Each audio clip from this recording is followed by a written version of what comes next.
অতঃপর জয়দ্রথ দ্রৌপদীকে জোর করে রথে তুলে নিয়ে বনপথে দ্রুত ধাবমান। ক্রোধ ও বিস্ময় ভরে হিরকাক্ষী দ্রুপদতনয়া দৃপ্ত কণ্ঠে বললেন, হে নৃপকুমার, উচ্চ বংশের জন্ম, তবু এ কি নীচ আচরণ তব? আমার স্বামীরা কেউ আশ্রমে এখন নেই, তবুও তোমাকে আতিথ্য দিয়েছি আমি। প্রাতরাশ প্রস্তুত করেছি মৃগ, সরব, শশ, বরাহ, মহিষ মাংস দিয়ে। কিছুই ছুলে না, তুমি আমাকে ছুঁয়েছ পাপ মনে। জানো না কি শাস্তি এর? চেনো না আমার স্বামীদের? কুকুর বুঝি বোঝে না সিংহের বিক্রম। বৃষ্টি ভেজা কদম্বের মতন আপ্লুত স্বরে বলল সিন্ধুরাজ, তোমার স্বামীরা আজ রাজ্যচ্যুত, দীন ও শ্রীহীন। কি হবে তাদের কথা মনে রেখে? আমাকে ভজনা করো তুমি। তোমাকে, হে বরারোহা, দর্শন মাত্রই আমি তরিতাহত। এতকাল সুন্দরের যত বিভা গোচর করেছি, তোমার রূপের কাছে সব যেন তুচ্ছ হয়ে গেল। লাবণ্য যৌবনবতী নারীদেরও কম তো দেখিনি। তোমার তুলনা দিলে তাদের বানরই মনে হয়।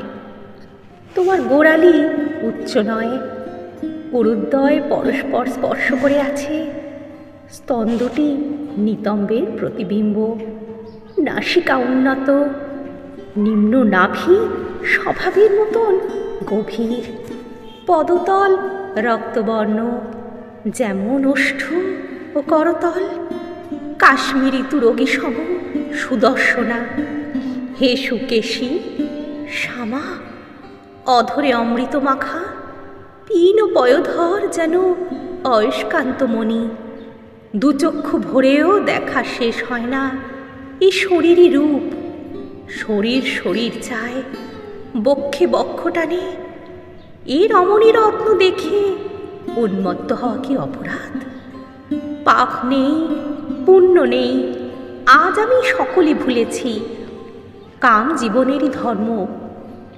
কামানল প্রকৃতি জানায়, কামার্ত পুরুষ আর নারীর মিলন, সেও প্রকৃতির খেলা। সকল সুখের শ্রেষ্ঠ রমণ সম্ভোগ, কেন সময় হরণ?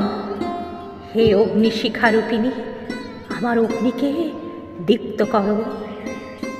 এই কথা শুনে কৃষ্ণা ঘৃণা ভরে দূরে সরে গিয়ে বললেন, ওরে মূঢ়, তোরই স্তুতি বাক্যগুলি শুধুই কদর্য নয়, যেন কোনো রোগীর বিকার।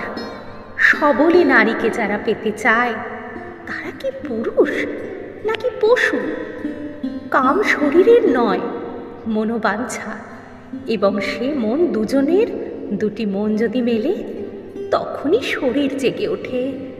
নারীর বাসনা স্বাদ যে জানে না, জানাই যে মিলনের সার কথা, তাও যে জানে না। সারাটা জীবন তার মরুভূমি, ব্যর্থ বাঁচা। সে পুরুষ নয়। পেশি শক্তি দিয়ে যারা নারীর শরীর চায়, তারা সম্ভোগের সুখ জীবনে জানবে না। ওরে দুরাচার, শোন, অমৃত পাবি না তুই, দগ্ধ হবি নিজের আগুনে।